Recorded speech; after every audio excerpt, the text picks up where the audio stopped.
Now, I'd like to finish our sort of introduction to the disorder by talking about what's probably the most popular biological explanation for schizophrenia. And this has been known as the dopamine theory of schizophrenia. Dopamine is a brain neurotransmitter that's found throughout the brain. It's often been referred to as a diffuse modulatory neurotransmitter generated down in areas of the brainstem that project out to wide regions of the neocortex. You don't need to know where these structures are, but just in a general sense, think of these dopaminergic chemicals as going to wide swaths of the brain. And in the dopamine theory of schizophrenia, the idea has been that elevated levels of dopamine may be responsible for some of the symptoms of schizophrenia. This conclusion has been generated from a couple important findings. One important finding has been that drugs that reduce positive symptoms, that is, delusions and hallucinations, are drugs that typically block a type of dopamine receptor in the brain known as the D2 receptor. These dopamine receptors, in essence, are blocked by the drug. The drug comes in and blocks this receptor, which is a protein that's attached to a brain cell. It blocks the receptor so that dopamine that naturally is transmitted from one cell to another in the brain can no longer operate. It's as if the drug is decreasing the effectiveness of this neurotransmitter in the brain known as dopamine. And as this effectiveness is decreased of dopamine transmission, positive symptoms remit or get better.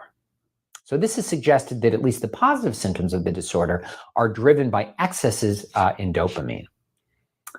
These D2 receptors that antipsychotic medications block are in fact located in some subcortical areas. They're located in the limbic system.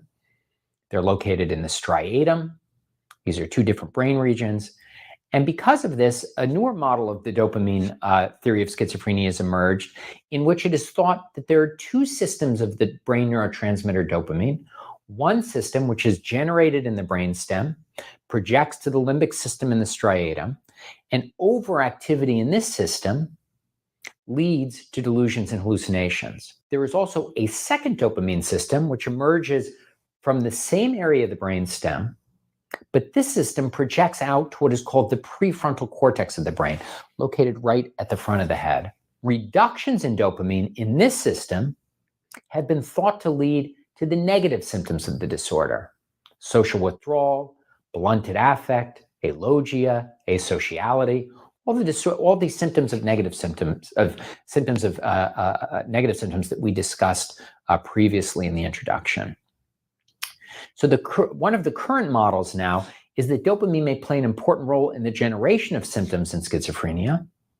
The oral antipsychotics that reduce positive symptoms appear to work on subcortical targets of dopamine, whereas the negative symptoms, social withdrawal, blunted affect, for example, appear to be driven or have been hypothesized to be driven by reductions in dopamine input into the prefrontal cortex of the neocortex.